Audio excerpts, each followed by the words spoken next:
He's blonde and bitchin'. She's sporty and sassy.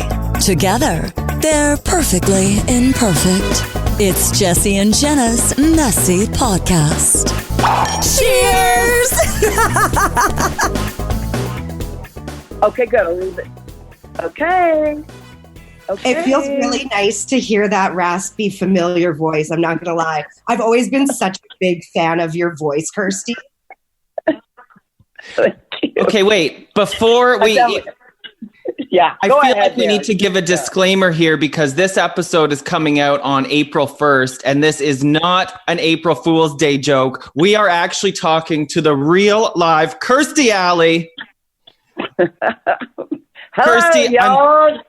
Hey, y'all. So I'm glad you were able to call in. Aren't y'all Canadian? Yeah, we are, but we can say y'all too. I'm a big fan of the Southern accents. Those are sexy. Thank you. How are you guys? So I can be semi-Southern too. I've done a lot of work in Canada, lots, and I love Canada. But where are you from in Canada? This is my show, apparently. Yeah, no, it is your show, Kirstie. It's your world. We just live in it. Well, right now we are trying to figure out this whole new digital landscape amid this coronavirus. So I am in Ottawa, the capital of Canada, and Jenna is in Vancouver right now. Oh, now are those two separate coasts? Vancouver's on the West Coast, but Ottawa's kind of, I wouldn't say it's on a coast. It's in Ontario. It's really close to Toronto. Okay. So I've filmed in Toronto mostly and Vancouver, both beautiful. But, I'm so good at geography. I don't have a clue. I just know one's East Coast, West Coast. See? So anyway. It doesn't matter. We all live in the internet now. We can't go outside. God help us. I know. What was so funny is, Kirstie, right before you called us, you tweeted that you were recording this interview. Thank you. But you tweeted, go easy in me, lad, instead of go easy on me, lad. And your followers... I like that better. Me too. And your followers are loving it. You have some fun people. Oh, my God. The worst one of those I ever did when I first joined Twitter is I wrote... let's see, I'm just laying here with two scripts on my nightstand, and somehow the spell or whatever the thing got screwed up. And this is right when I joined, and it said, I'm just laying here with two testicles on my nightstand. And I was so new to Twitter that I didn't know how you delete it, and I was almost crying because I thought, oh my God, I don't think you're supposed to talk like this. Anyway. It's so funny when we were chatting on Twitter because, yes, I regularly chat with Kirstie Alley on Twitter, everyone. You said to me you couldn't hit the block button fast enough. Do you remember what was happening that day that was having you block so many people? Jesse, I probably blocked more people than follow me. So was it political? I don't remember. I didn't ask. I was I'm going to save this for the interview. Oh, my God. Well, I don't know what it is because I block people so much that I don't, here's how I sort of feel about this whole deal. On Twitter, I feel like everybody's entitled to an opinion. I'm totally cool with opinions. But I don't like people to be nasty to me or other people. And I also have one policy that no one knows about, which is I really never publicly call a celebrity out for what they say, because I feel like they have enough people calling them out across the universe. And what I try not to do is get a posse or an army together to then attack that other celebrity. So I did it one time, and it was not, I didn't like, it was sort of funny and it made the news, but it was like, why did I do that? Because I really revere artists, and we're in the same group, so to speak. That's how we make our incomes, and I don't need to make it harder on them. So people don't really know that about me, and there's celebrities that are fine with doing that with me, but I don't want to be tit for tat. I just want to have good tits. What kind of show is this? Amen. You are very good at the art of the subtle shade, though. I've seen some of your tweets where you can connect the dots and figure out who you're talking about. Yeah, sometimes, but I will say this, that many times this has happened where people think I'm talking about someone or something, and I'm actually not. I'm pretty overt as a human being, and so if I don't like something, I'm pretty apt to either not say it at all, or I'll say who it is. So a lot of times my tweets that seem like I'm, there's so many things going on in the world that whatever is in your own mind is what you think everybody's tweeting about, So I also try not to be like covert, because it's sometimes, actually many times, taken as directed at someone that's not even directed to. So I can get myself in I get myself in trouble on there every day. So hell, but that's half the fun of it. While we're talking about Twitter, you had a couple funny tweets last night that are kind of telling of how you're dealing with this whole coronavirus pandemic. One of them said, "I'm wavering between boredom and envy of all the Netflix shows that I'm not on." Yeah. So what it's kind of true? Which was the one you were watching? Was it Tiger King? Is that the one you want to be on? Oh, hell no. I haven't gotten the nerve to watch that yet because I'm such an animal nut. But my friends and my kids said, no, it's not what you think. It's not what you think. It's not like a bunch of animals getting killed or a bunch of animals. I've been a card-carrying member of PETA for probably since their inception. And I probably have seen every hideous, horrible thing that's possible to see in their footage. And I found as I get older, I just can't look at it anymore. It's just, I'm sorry to say that I know what's going on and I'll fight against it. But anyway, so back to your question, which had to do with Netflix. I was watching You. Oh, you know my God, that one? So good. Oh yeah. Yeah, it's so. I mean, I just wanted to do a podcast while I was watching it because first I'd hate him, then I'd hate her, then I'd hate him, then I'd hate her. And then I just kept, I actually binged it all in one day. And then I thought, why aren't there any parts for me on this? And I was looking for even someone's mom or something. There weren't even any mom parts. There weren't any grandparents. It's all, everybody's 30 or under. So and then what else was I watching? Wait, though, I have an idea for you, a role for you on You. You could play like a shrink or like a doctor, because one of my favorite roles of all time was your character on Scream Queens when you were the evil doctor. That was sort of fun. Thank you. That was fun, That was I love that whole crew. I mean, that cast was amazing. I had so much fun just watching them. They were so good at what they did, and especially good at, I'm not great at learning lines. I never have been. And if I get really nervous, then I screw up all the time. But I'm telling you that Emma Roberts and, I've got just all of them. They just knew their lines and they would learn them in 5 seconds. They'd hand them, 8 million lines and they'd learn them in 5 seconds. It was extraordinary. Are you still in touch with Jamie Lee Curtis? Because that was one of my favorite roles of hers too, Dean Munch. Yes, I recommend, I'll chat back and forth sometimes, but what I really like to do with her is I'll find like the Christmas present that everybody should have of the year. And then I text her that Christmas present. She's usually in agreement and she buys many, many of them and gives them out to her friends. Oh my God, so you guys are like Christmas elves. Who knew? Kirstie Alley and Jamie Lee Curtis. She's great. Every one was really great on that. It's always weird when you are, I say it's weird and hard when you walk onto somebody else's set and it's not your series or you're not the everything and you're not the lead of something and you walk on somebody else's set. I get very nervous. When I'm on my own, I don't care. If I screw up the lines, I'm like, who cares? But if I'm on somebody else's, I get so nervous that it then makes me screw up the lines. So I've been trying to handle this now for 40 years and I think I just gave up. Oh, that doesn't give you much hope then, Jenna, because Jenna can't remember lines either. She always struggles with that. But Jenna, isn't painful, isn't it, Jenna? It is painful. And I also say, though, but if you're not nervous, then there's something wrong. So the fact that you're such a experienced actress and you have so many accolades under your belt, but you still are nervous, I think that's a good thing. Well, thank you. I think it's not, but I'll tell you why.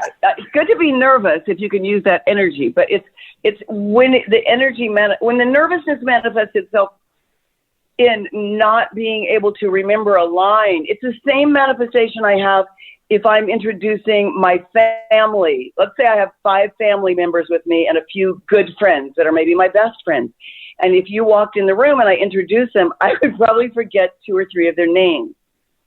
And I just go, I don't know why. When I'm put in a position like that, I think it started in my first movie when I did Star Trek was my first movie. And I was very intimidated. And I'd never done, it's not only my first movie, it was my first acting job. So on my resume, I lied and said I'd done all these movies and everything Elizabeth Taylor had done. Anyway. Every single play Elizabeth Taylor did, I'd done. Anyway, so when I got hired and I was on that set, I was so intimidated and so nervous, and sometimes I'd forget my lines. And then it also had to do with, it was my first job, and I'd only been in Hollywood a short time, and so I would go out and drink every night because I thought that's what movie stars should do. They should go out and drink and dance and come in at 4 a.m. and go to work at 5. So... Well, I mean, it's not far off. It's just you can't do that for that many years, right? You can't even do that for that many days, can you? Right. That's sort of like, I don't know why I had these misconceptions. I had these preconceived ideas that, in fact, the first day that I went to work, the night before I'd gone out to this club. It's actually where I met my first husband. I'd gone out to this club, and then I didn't get my car in time, and it was locked up. It was in a like a fenced place in LA, and it was locked up. So the next morning I called the studio. Can't believe anyone would do this, and I can't believe they didn't fire me. Maybe they didn't find out about it. But I called Paramount and I said, could you please send a car for me? My car's been impounded. And they did. And they didn't even get mad at me. Oh, wow. I don't know. I instantly turned into a diva, like a second. But I wasn't trying to be a diva. I just thought, this is what probably movie stars, this is what people who are in movies do. They just probably have drivers come and get them. And, I only knew what I'd read. So was that was like your first taste of, oh my God, celebrities do get treated a bit differently. Well, they sort of maybe don't. I don't, I had to really slow my roll because I realized that you really needed to be able to act like a diva. You had to have a lot under your belt. Right. You couldn't just roll onto the set and be one. So, but I did feel like I accidentally did that. I really wasn't doing it to be a diva, but it really was a diva move. So, okay. Anyway, so Jenna, the principle that I was trying to get at, which makes no sense because I'm just going on, is that if you go up on your lines and you're really well known, they'll put up with you a little while longer. Okay, good to know. Jenna's nodding her head in agreement. Okay, she'll remember that. Okay, back to Netflix for a second, because a lot of people are spending a lot of time with it right now. Yeah. So yes, Kirstie, I think you need to watch Tiger King. Your tweets on Tiger King will be epic. It's not about animal cruelty, really, but it's just fascinating. It has gay love and torture and wonderful things. A sex cult. The gay love is torture? Is that what you're saying? That's right. There's a step. Okay. It's like, I can't even put it into words. A woman feeds her husband to a tiger. It's a whole thing, and it's all true. So you gotta watch it. By episode 2, Kirstie, there's been an arm bit off. There's been a throuple marriage. There's a man with a mullet is the star. There's enough said there. And it's just a wild ride of a show. Oh my God. Every person I know has been texting me to watch this. And I think I shall do it today. My son said, Mom, no, it's not about animal cruelty. It's more like the people get their arms bitten off. And I was like, okay, I can watch it. Yeah, that's horrible. But... that's what I mean. It's a show about a bunch of like crackheads who just happen to have tigers. Oh my God. Yeah. Oh my God. Is it, please tell me it's illegal to do this now. No, actually, there's a few states that still allow people to have big cats. However, it is illegal to breed them, I believe. Okay. Do we want to say the states, or maybe we keep that for another tweet? Oh, no. The states in the show is Florida and Oklahoma, but I'm not too sure which other states. Okay. Yeah, it's you know what's interesting is that there is actually more tigers in captivity than there actually are in the wild. Like significant. Oh my God. So sad. That is so telling and so sad. You know, I'm very pro zoos if zoos are great and have good breeding programs, and I'm also pro sanctuaries that can put them back in to the wild. But you know, my thing with animals is you shouldn't have any animals that are dangerous to other people. So I think those would fall in that category. Shout out to Jesse. He has 2 chihuahuas. They can be mean, can't they? They can. I always tell, oh my God, I tell my friends who have a certain kind of dogs that I won't say, but I say, you know what? Okay, if my corgi turns on me, I'm going to look bad from the knees down. Your throat is going to be ripped out. Yeah. Oh, so you have a corgi. I have 2 corgis. I'm sort of a big corgi fan. How can you not love a cute little corgi butt? That's what I love about them. When they walk, they got their little bums. I know, don't they? They're so cute. You know, I was just thinking about it today. I don't know how the Queen of England is not dead, because my corgis trip me at least 2 or 3 times every day. They are the worst. They're like bricks. They're like little pigs that have been eating bricks.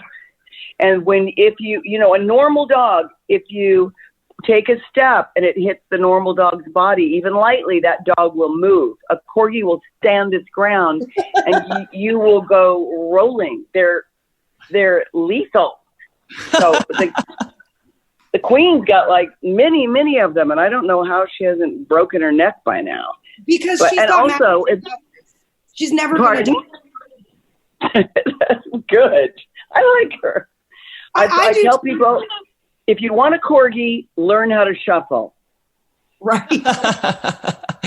Kirstie, you're no stranger to pets at all. I remember your reality show, Fat Actress. You had ferrets in the backyard. You still got those? I had lemurs. Lemurs, that's right. Lemurs. I do have lemurs. I have 15 lemurs. They are pretty incredible. You know, I've had lemurs over, how long now? I think over about 35 years, maybe a little longer. And they're pretty amazing. They're really good with people, and little teeny kids can go in. They're nice, you know, they don't hurt anyone. They're in troops. That means their own little groups, and we don't, you know, dress them up or make them very humanoid. They have their own troops. They have their own, you know, they're matriarch by nature. So the females rule the roost, and you have to break them up into different troops as the years go by, because they'll get mad at one of the people and they'll oust them. And then you have to regroup the troops. It's quite, people always say, oh, I want one. And I go like, no, you don't. This is like a full-time job. And I love it though, because I get to teach kids and teach adults about Madagascar and needing, you know, the rainforest and the different kinds of things that we need to do to help Madagascar and preserve lemurs, because lemurs are very endangered now, as many animals are becoming. So I don't ever encourage anyone to get one, but I do encourage them to come over and spend a little time with them, and then I get to give them my spiel. You know, I think one of the benefits of COVID, if we can even say that there's benefits, is I feel like animals are having a great time right now. The domesticated ones have their families home more often right now, but then the wild ones, they actually are going, where are all the people? Oh my gosh, this is awesome. We can have a party now. And we've seen actually benefiting from the fact that people haven't been driving or going out. So that's true. It's so many. I bet thousands of squirrels have lived because of this, because they haven't gotten run over. right. I've definitely noticed an increase of squirrels in my neighborhood for sure. Probably doesn't hurt that it's also mating season. That's true, but think of all them that also all the animals that aren't really being hunted, or but really that shortage of running over things is good. And then we have, but I do agree with you. I think that probably little kids and animals are probably liking the quarantine because they get a lot more attention. Yeah. Their parents definitely aren't. I'm sure it's only been a week or two since my kids were on spring break, and they've got a long road ahead of them. My heart goes out to a lot of parents right now, stuck at home with kids for another how many weeks? Like, wow. Right, and not being able to really take them anywhere. I feel so sorry. I don't feel so sorry for, right now I'm in Kansas. There's wide open spaces. You could put your kids in your car and go out to a wheat field, or there's big yards here, just the way it is here. And I feel so sorry for people in congested cities that live in apartments. And, I don't even know if people are allowed to go out now in New York. I have a couple of friends who I think have it there, and they're quarantined. They're doing okay, thank God. But I don't know if you're even allowed to go around on the streets. Do you know? Well, they've implemented this thing in New York called shelter in place, which is basically one step up from martial law, essentially. So no, you're told to stay home. They can issue fines. Like, you're allowed to go out to get groceries and stuff, but it's really hit and miss because they can question you while you're out. So it's getting pretty scary. Okay. And then, all right. So are you allowed to go to the park if you're distances apart from each other, or ride a bike or do anything like that? Or is that not? No, that's shut down now. A couple of days ago, parks. You can't go to the park. And they say it's you can only go 500 meters or feet around your residence.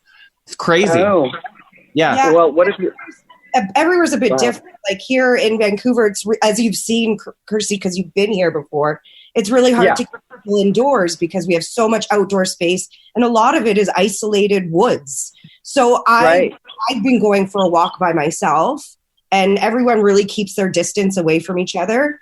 And, it's people, we got to also, try to maintain a good mental health as well. So I think. Right. Well, is Stanley Park, in Vancouver, is Stanley Park closed? Yes. Stanley Park has been closed for a long time. Oh, my golly. They had people out on the beach at Stanley Park not too long ago because it was beautiful and sunny, and you cannot keep someone indoors from Vancouver when it's sunny for once. So they actually took equipment and removed the logs off the beach that people like to lay against and sit on and stuff. Wow. And, Canadians are better at following the rules than Americans. Thus, you saw the beaches in Tampa and Clearwater, Florida. Yeah. God. It was like, oh my God. And did you see those kids interviewed? Did you see any of those kids interviewed that were on the beaches? Yeah, saying, oh, if I get it, I get it. It's not going to stop me from partying. Yeah, and they're all like, yeah, get your drink on. Come on now, get your drink on. Yeah. And I was like, oh my God, if that was my kid, I think that might be the first time I would smack them. Well, a few of them caught the corona, so serves you right. Did they? Oh my God, that's horrible. I just think I think the best thing that anybody can do right now, and look, I'm not some whiz on this, but I have been quarantined for probably longer than a lot of people, because when I came into Wichita, I quarantined myself because I came to see my dad, who's 96, and he's in an assisted living place. And so then the hammer went down, and the assisted living places were all, locked down. So now when I want to go see my dad, I either FaceTime him, or he's on the first floor, thank God, or I'd be on a roof, or I go out in front of his window, which he thinks is hilarious for some reason. That cheers him up.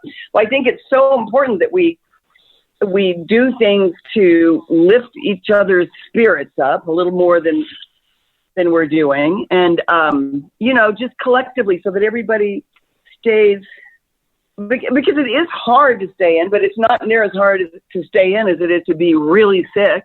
Right. Or watch someone you love sick or die or something like that. It's like, I think it's a small sacrifice. I do feel really bad for people that can't go work and make money. And I feel sorry for people who are quarantined in little spaces. And how about people that have 4 or 5 kids in the city and they don't have a lot of money and their kids are all in one space, and it's just it's a mess. It is a mess. And you know what? You made a really good point that I think is worth repeating, because if you watch a lot of these videos that are going viral now from people that are in the ICU on ventilators, dying essentially, and they're saying, please just stay home. If I could go back and just sit my ass on my couch, it's not a big ask. Right. I think that most people I know are, most people I know started respecting it from the beginning, but I know that across the street from where I am, there's 2 really great restaurant/bars that are always packed. And they just kept being packed. And I kept looking out the window, when are they going to on their own do this? And they aren't. So they, even out here in the wild, wild west, they had to go, that's it. Bars, restaurants closed because people were not going to not do that. And I thought, oh my God, don't you people I think some people have the idea that if you're not over 65, it's all good. And I don't really think that's true. No, but also they also didn't really give a shit if they have parents or grandparents or someone. It boggled me a lot and it boggled in my mind, and it bothered me that people couldn't be considerate without the law coming down on them, Right. It's terrible. Go ahead, Jenna. Oh, I was going to say, one thing I have noticed, though, is I am talking to friends that I haven't talked to in years, and I am FaceTiming with family members that I don't normally FaceTime with that often. So in a way, social distancing is kind of bringing us all closer together, too. I've noticed that too. I've had people text me, or mostly texting me instead of FaceTiming, but will text me, how are you? How are you doing? And I haven't talked to them for 10 years.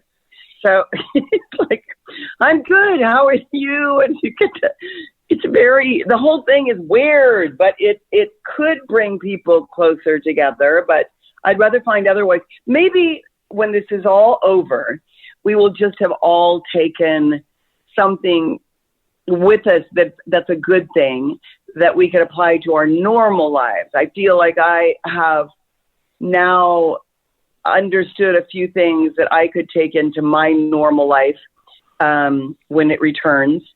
One being, I will never retire. 2 being, my family is, I've always known my family was the most important, but my family, I don't think anyone really saw this coming. And when you don't, it's that people will go, oh my God, I didn't see this coming. I didn't know this was my last day, or I didn't know something like this could happen. So I do feel like it's made me more aware of being more in the present and experiencing people that I love in the present.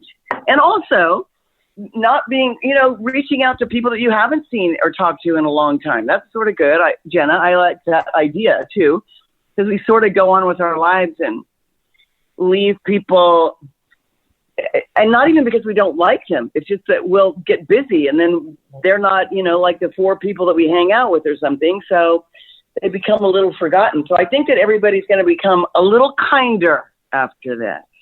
Except for when you hear from people that you don't really want to hear from again. And then it's they know you're sitting at home. So how can you ignore them? That's true. I haven't had that yet, but if I do, I'm going to tell them you said that. I'm going to say, you know what? Jesse told me, I'd love to talk to you, but Jesse told me to ignore you. Yeah, do that.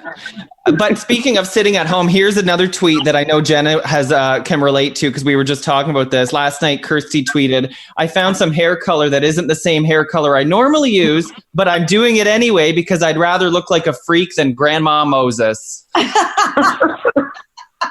Oh my God, it's so true for me. And then I got so many texts from people like, oh, it's so liberating to go gray. I mean, I'm a silver fox. I'm a this, and I want to go, shut up. It's not, there's nothing liberating about it to me. Like I've seen like Elon Musk's mother and one other model that's really badass looking that has long silver hair that looks great. Everybody else looks like Granny Moses. And I'm just like, no, I'm not a fan. And it's not liberating to me to walk around with, it's really not liberating me right now because I have 3 inches of gray hair and the rest is blonde. And I was trying to pretend like I was a blonde, and now I realize I'm really not. But the color I found is way more red, but I'm all right with that. I'm going to go strawberry blonde. Right now's the time to experiment, because even if you don't like it after you do it, you can wait. You'll be inside for another. I know, that's true, and no one can really see me. I don't think I've actually been in normal clothes for days. I've been in pajamas. Why get out? Why wear something uncomfortable when you can have on? And in fact, I'm wearing my winter flannel pajamas. And I step out on my porch every day and look around, and there's no one there. And if I had it all to do over again, one thing, and believe me, I feel really blessed that I am fine and well, but I'm going to say this. If I had it all to do over, I would have quarantined with a couple of friends because I didn't really think about, I always sort of consider myself a bit of a recluse, but I'm not. I realized, okay, you're not a recluse. You thought you were, but you're really not. In the beginning, I thought this is what I do every day anyway. I thought, no, it isn't. You leave 30 times a day. So what are you talking about? But every time you feel like, oh my God, poor me, all you have to do is look around and look at who's really poor them. Yeah, the sick people. Are you still seeing your kids? No, my kids scattered. No, my kids went. I came here because this is where my dad is. One of my kids, we have a place in Oregon. One of my kids and her fiance and friends are in Oregon. I believe they're building me a walk bridge across the river right now as we speak, which I am so thankful for because they're out in the middle of nowhere. And then my son and his wife and kids are in Florida, but they're sort of in a remote area also. So I just, if I drove to either place, I would have to spend the night somewhere. And I'm not jiggy with spending a night in a motel right now or a hotel. And also, even if I just drove straight through, I'd probably need to quarantine myself for a while from them anyway. So yeah, we all FaceTime and stay put for right now. I'm way more horrified that I'm a carrier that doesn't know it and I would give it to someone than I am about me getting it. Yeah. I don't feel really fearful about getting it. Not that I am of an age where, I've got gray hair, soon to be red. But I'm of an age where it's not supposed to be the best thing in the world for you. But I just have a sneaky suspicion that a lot of people have had this already and don't know it. Right. I think so too. But how amazing, you mentioned FaceTime, right? And this is obvious, but like how cool in a way that it's happening during this age when we can stay connected that way. Because if this happened in the 90s, what the hell? We'd all be going out of our minds. Oh my God. I was thinking about that last night. I was like, oh, first of all, how you would find out about this, I guess, on the news. And then you would have a telephone and you wouldn't have much more. I don't sit down and thank God every day for FaceTime and social, whatever it's called. Like, what are they called? Social media. I don't go, oh my God. I just don't. And now I really am, especially, selfishly with my dad, who's 96. He doesn't even own a phone. He doesn't want to have anything to do with phones or FaceTime or anything like that. But now, when it's the only form of communication, he has the caretakers in the hospital, the nurses will let me FaceTime them, and then he'll give, and then they'll hand him the phone. So I just feel like, wow, what a godsend this FaceTime is right now. And it does make you feel a lot closer to people. If I didn't have FaceTime, I would literally be Howard Hughes in a house, quarantined, a lunatic. You know, I bought Everclear in case I run out of isopropyl alcohol. And oh my gosh. maybe I drink it. I don't know. Everclear. Everclear's vodka, right? Everclear is, I don't even know what the hell it is. You know what? It's 190 proof, but it's 95% alcohol. Wow. Yeah, I didn't want to run on the, you know, I didn't put it on Twitter because I didn't want to run on Everclear, but it really is up there with the isopropyl alcohols and things like that. So, you know, I know when things are hard to find, you just do what you do and get what you get. But I remember, you know, when I was in high school, we would drink Purple Passion, which was you pour Everclear into grape juice and grape Kool-Aid. And I mean, it is terrifying. It is hideous. It is rot gut. It is like if you are really poor and you really want to be an alcoholic, you get Everclear. Oh my, I'm getting shudders. I'm getting flashbacks from college. You know who I think? What?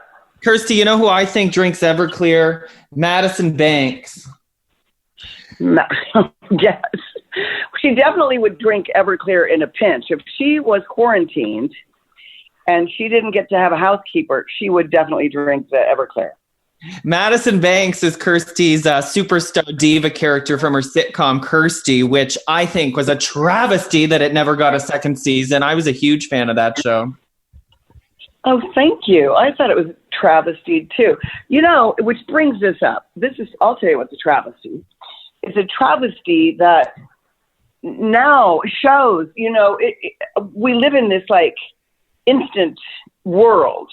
And I'll give you an example, and you probably already know this, but an example is Cheers. Cheers was critically acclaimed when it came out, but it was the lowest rated show on television. But in those days, I thought I'd never say that, but in those days, they would give you a show an opportunity. Seinfeld was the same way. They would give a show an opportunity to catch on, and you got to know the people. You know, they gave you time. And now it's just, if you have a show and it's like got 8 episodes and you air them and it's not like a revelation and the world isn't like talking about it, that's it. It's just like, now we'll go to the next one.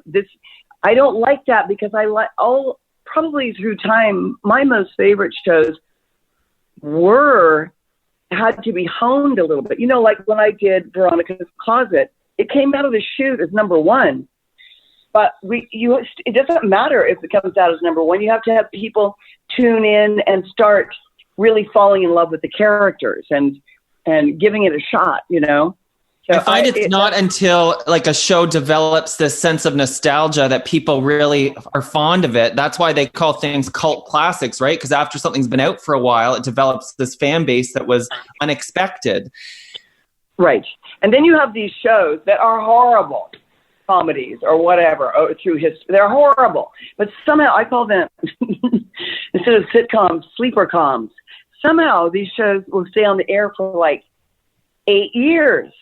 I'm not going to name any of them because I would be dissing my fellow actors, but they're really not good, but they sort of stay hidden.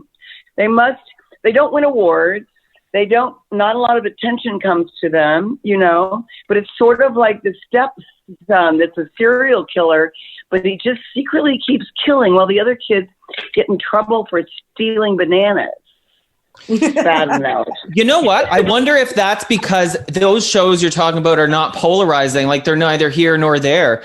This happens on a local level too. I know you don't know a lot about me and Jenna, but we had a radio show here in Ottawa and very similar fate. Like we were on air for almost 3 years and then they replaced us. And in radio, you need to give time for audiences to build, like you were just saying. So it's refreshing to hear that happens in Hollywood just as much on a local level too. Right. It's also, and you know, it's strange too, because some of these shows in Hollywood, the ratings are up there. And the ratings don't even make that much difference anymore. It used to make a lot of difference, but now the ratings could be high-ish, and they'll still take it off. It's very unpredictable. Let's just put it that way. So you and I've been used to, the majority of my career was, you get 23 episodes or 26 episodes a year. Now most of the shows that are, streaming shows or stuff like that, they'll pick up 7.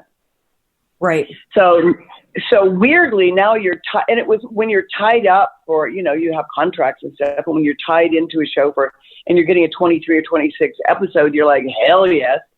But to be tied up for 7 or something, it's just foreign to me. That's all. So when I was watching Netflix, I was like, I wonder how many seasons this is going to go. And if you're in the mindset as the viewer of, now I've seen 2 seasons, I'm bored, which I think is sort of our kind of culture now, the I'm bored culture quickly. So then you're like, yeah, I'm bored. Now I'm going to watch this. Yeah, I'm bored. Now I'm going to watch this. It's, and I do it too. I miss the days where everybody, it was like that must-see TV thing where, either people are in college or they're gathered, you have a bunch of friends over and they watch a show once a week, and it became, it was very social, and you were together watching it in in the same time as other people were watching it. And now I think it's isolating. You're out there, you can watch it anytime you want to watch it. That doesn't make something very special from the point of view of like an event. So I miss that event thing. That's why people like football, because it's live and it's an event. And it brings people together. Yes. I think the binge culture football, but I have people over to watch it. Pardon? I think that binge culture you're talking about is responsible for making it boring, because you can watch all 5 episodes in one day and then there's nothing to look forward to. Right. My favorite show, you're exactly right. My favorite show is right now, and has been for several, is Handmaid's Tale. And now the Handmaid's Tale, it's the opposite. It's like you watched it and you're like ready for the next season, and hello, a year later or something. That's too far out in the future. That's why I like that. And when I watch Handmaid's Tale, I watch it the episode by episode. I don't stand back and binge, because I try to make television watching, like a movie or something, also an event thing. And if I'm watching Handmaid's Tale, the week it's coming out, I'll have people over at my house and we're all groupies, because I guess it's also something I grew up with and, have worked mostly in the atmosphere where it is a bit of an event, and I like that. Everybody gathering, literally, not just on Skype or something. They're literally gathered in your living room to watch, another episode of Friends or Cheers or whatever is happening now. So, or like Kirstie, which you can watch on Amazon Prime. Kirstie is streaming now. It is? It is, yes. You didn't know? I never know what anything is until I'm on Twitter and somebody says it, Kirstie is I don't really, maybe this is a mistake and the reason I should get better, but I don't really watch what I do, because I feel like I do, and I've always felt like, I can think of like one movie where I looked at myself and went, oh my God, you're so pretty. You should stay in this business. Was it Toothless? No, God. It was when I did a Look Who's Talking, one of the Look Who's Talkings, and they did this fantasy scene. And I was made up to look like 1960s, white lips and eyeliner and this. And I was like, oh my God, you look so good. This is the most beautiful shot I've ever seen. And do you know, when they put the movie out, they cut that scene. And I called the studio and I go, I need a clip of this. I'm never going to look like this again. I absolutely love Look Who's Talking and Look Who's Talking too. Those were great, great movies. And they're timeless. Like, I could put that on right now and still just fall in love with it all over again. Thank you. I love those. We had so much fun doing those. And just over the years, everything I do, I will say this about Screen Queens, though. The cinematographer is just brilliant, and he made us all look so pretty. So the last thing I saw with me in it that I thought I looked pretty actually was in Screen Queens, because he just did beautiful lighting, And in a movie or TV, honestly, it's all about the lighting. they can make you look stunning, or I think now it's getting a little more fashionable to make people stunning again, because we went through this phase for the last, I don't know, maybe 10 years where everything needed to be natural and everybody needed to have no makeup. And I'm like, come on. What did Betty Davis say? This is not a good it's a paraphrase. It's not a quote exactly, but it was like, if we wanted to see people acting normal, we would sit on a bus stop. That's right. You know who started this bullshit trend was Mariah Carey in that Precious movie, when everyone was saying she was so brave because she took her makeup off, and then everybody wanted to do it too.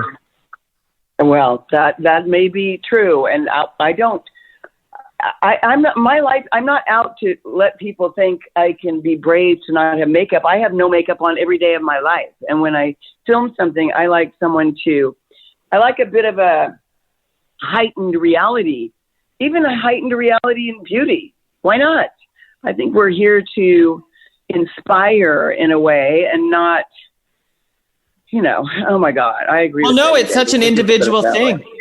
Jenna should tell about one time at work, they were trying to support International Women's Day by telling all the girls to take their makeup off. And Jenna was like, hell no. Because sometimes makeup can be empowering. Well, I also said this. So it was International Women's Day, and we had like a conference with all the women in the office. And it was a TED Talk, and it was this woman talking about and she started the TED Talk fully make-upped and fully clothed. And as she's talking, she starts removing the makeup. And basically her point was, imagine what we could do as women with our spare time if we didn't spend it doing makeup, if we didn't go for a jog. And I did not agree with that statement at all, because I think it's important for women to do what makes them feel good. And for a lot of people, makeup is more than just looking pretty. It's about art. It's about, using your own body as a canvas. Yeah, I'm with you, Jenna. I'm with you. Yeah. I'm not. If somebody doesn't want to wear makeup, it's fine. But I have a couple of people that I'm close to, and they'll go, "I don't wear makeup," and in my head, I'm like, "And you should." And the reason, and maybe I'm being a douche, and maybe that's a bitch. I don't know, but I am like, I like First of all, when people go, "Oh," if they were saying to me, "You should use that time to empower," I'm like, "Are you fucking kidding me?" It takes me 10 minutes to put on my makeup. So that 10 minutes is going to be so important for me to go out and change the world. I don't think so. And there was a time when I almost wore zero makeup. And I have to say, I had really beautiful skin. I was lucky. I had a lot of things, it was going. But I never looked as good as I did in that Look who's talking clip, damn it. Since Jenna got to fangirl about Look Who's Talking, I have to fangirl about Toothless, because growing up, my little sister and I were obsessed with that movie because there was that song in it whenever the Tooth Fairy would come around. It was like, yes! I know, oh my God. I did that when we were filming, and it wasn't in the script, and I did it. And then they ended up having to buy the song, which was okay. But, they were like, oh, my God, you keep doing that. Now we're going to have to buy the damn song. What was the song? You Don't Know How I Feel. That's it. It's from it. You don't know. know. So I don't know why it stuck. And my sister and I just always would be doing that jingle around the house. And our mom hated it.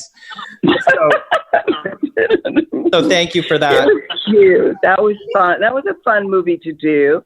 You see, you make these friendships. Like when I did that movie, it was the first time I'd met Daryl Mitchell, and he was in that movie, and then I put him in, or what's his reverse, whichever way it was.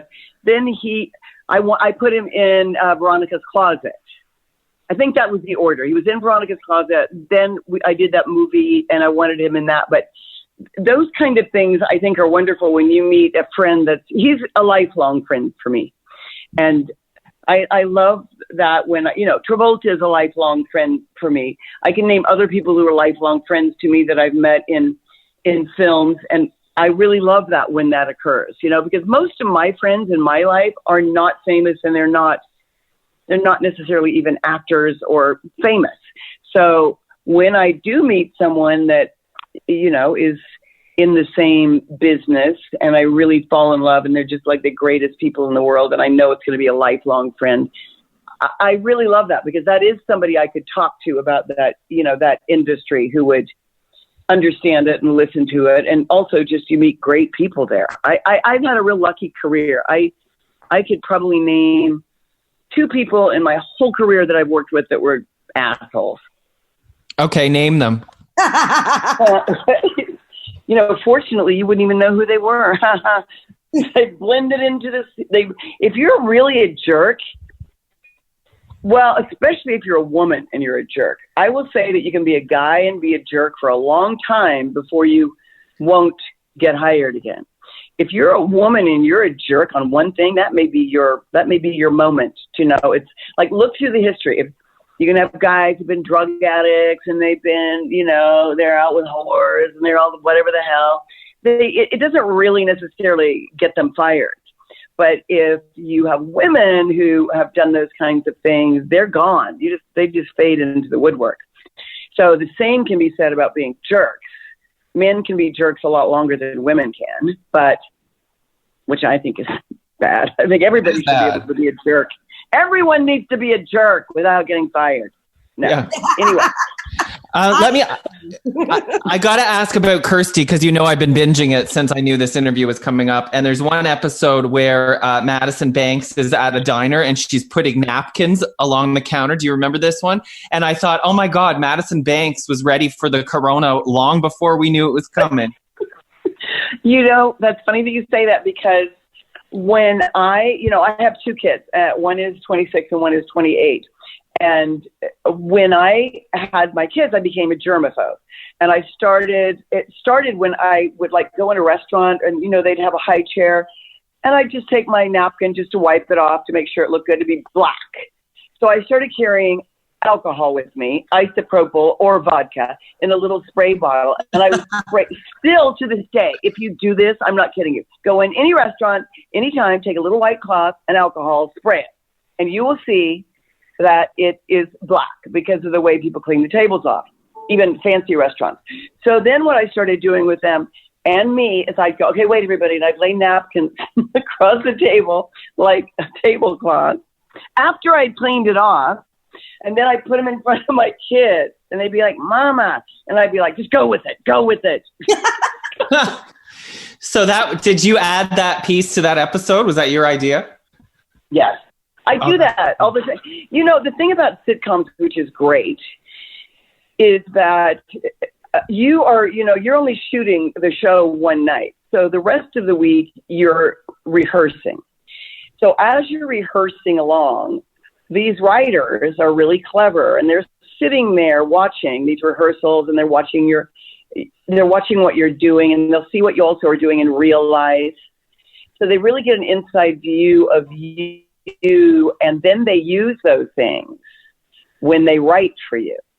So one week, it was my whole, basically what turned successful for me on Cheers, because I was written as a stone cold, hard-nosed bitch, and that wasn't funny with me. It didn't work with me. I didn't have that look. I didn't have that. It just wasn't funny. And they started sort of observing me just on the set around when we weren't shooting, and I'm clumsy, and I run into things. I run into the door or go the wrong way or drop something. So they started making me a clumsy loser. And I remember even one time there was that episode where I don't know if you ever saw this, but I had a lit cigarette in my mouth while Sam was talking to me, and then I flipped the cigarette out and take a puff of it. So it had been lit in my mouth the whole time. My uncle, who was a sailor, taught me how to do that when I was 8. So the great thing about sitcoms is they really do observe you and then put the qualities that you do in real life that are funny and incorporate it into and you have they incorporate it into your character. And they really have the time and the ability to do that because you're not shooting every single day. Does that make sense? Yeah. Kirstie, you mentioned a show you're working on called Cheers. Is that new? It's brand new. I think you're going to like it. It is, it's perfect for what we're going through right now because, everybody's sheltering in one place. So I'm sure all these people are sheltering in one bar. Yeah. Okay, I got to ask, and maybe you can't answer this, but what happened with Kirstie? Why wasn't it renewed? Because that sitcom had everything. It had Kramer was in it. Who else? Oh, it had so much star power. It had Rhea Perlman. I know. Yes. It was to answer your question, that was it was a very weird thing. Something happened that was beyond my control, which had to do with them deciding they didn't want certain people, not the actors. They didn't want certain people. They wanted the show, but for the next season, they didn't want the same certain people. That hadn't caused me any problems. But anyway, so they said, what we'll do is we're going to find another person to produce or whatever it was. And I'm trying very carefully not to say what the position was because it doesn't matter. But they said, we want to assign you a new person to do this. And I said, okay. First I wasn't like, okay. I was like, but. And they go, look, the only way we're bringing this back for another season is if you do this. And I was like, oh my God. And 200 people are depending on you to bring a show back. So I go, all right, I get it. Okay, let's do it. And then, so they hooked me up with someone who was shit. And the person wrote the next part of the next season, and it was horrible. And the person wasn't good. And so then they said, well, we don't like what they came up with. And I'm like, duh. So anyway, it ended up being it wasn't a good thing. It was one of the times in my career where I was just like, I can't believe you screwed this up like this, because we were going along fine. Every first season of a show, you've got to get your bearings. If you watch the first season of The Office and then you watch the fourth season or the third season of The Office, it's night and day. Same with Seinfeld, same with Cheers, same with Friends, same with you've got to get your bearings and see what works and what doesn't, or do you need other cast members, not replacing as much as you want more ensemble? Do you want more people to join in, or do you have too many characters?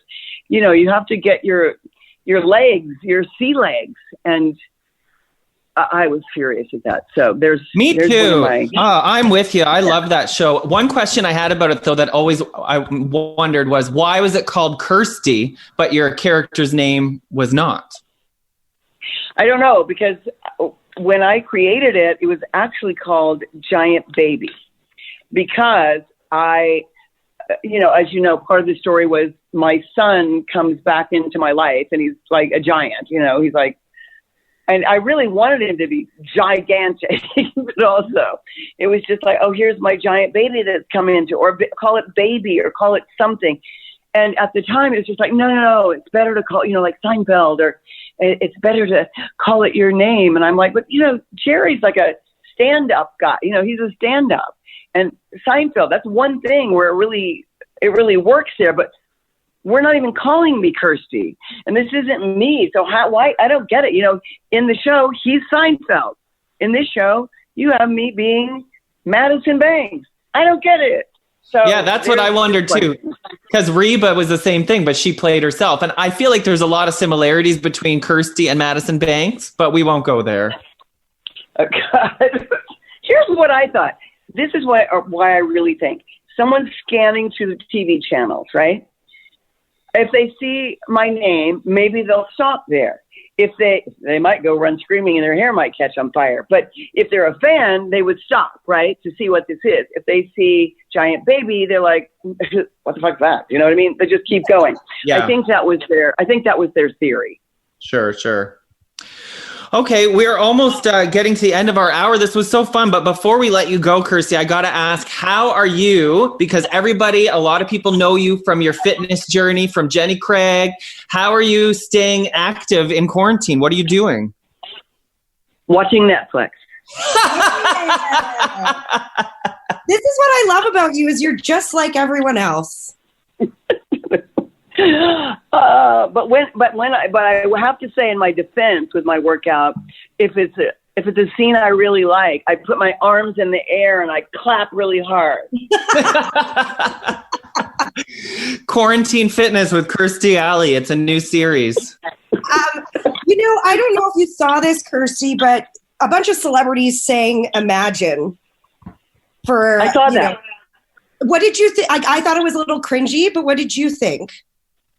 I liked the effort of it because I felt, as a celeb or whatever you want to call it, you're sitting there and you're trying to think of what you could do to help. And, the good things that celebrities can do is you could help raise money.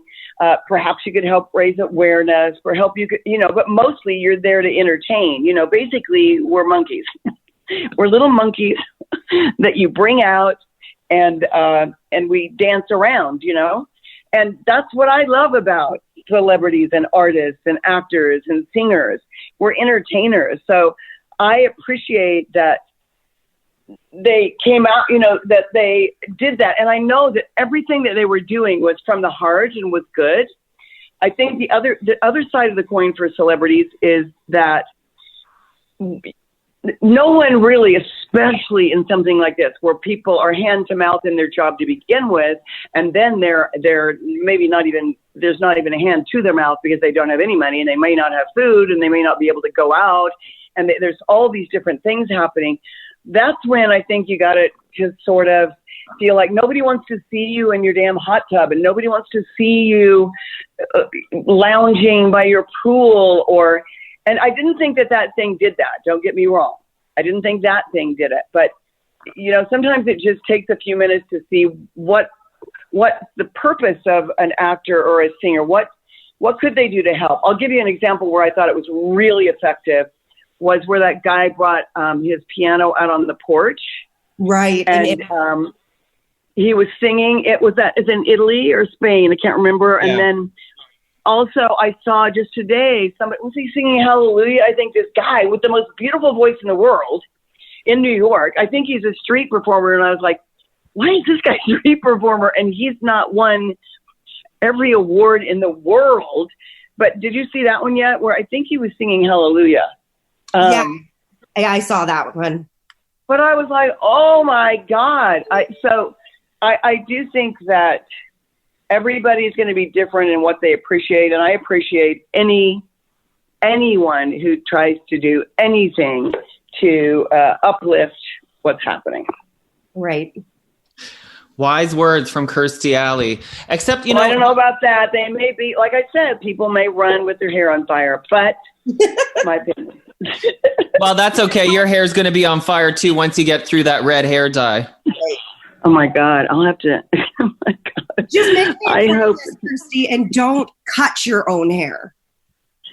I already did it, but it's not that. I only cut 4 inches off. I did do a few days ago because I was bored was I decided to layer it a little bit. It's very uneven, I realize, but it's long so you can't tell so much. But that's good advice. I'm not going to cut it anymore because it might be like me if I got bored enough to know what I looked like with a bob. Oh, God. Okay, well, Kirstie, thank you so much for chatting with us. We'd love to have you back on again sometime to talk about anything you want, whenever you want.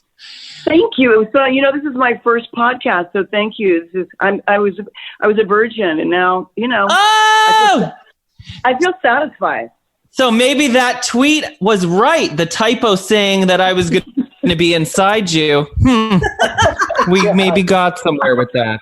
She's satisfied, people. Oh, She's Lord. satisfied. I haven't even seen Twitter since I wrote that. God help It's fun. Thank you, Kirstie. And hey, thank you guys. Thank you both. It was fun. If your sitcom ever comes back and you need a fabulous hairstylist or something, you know where I am. I'll do it. Thank you, guys. Love you, Kirstie.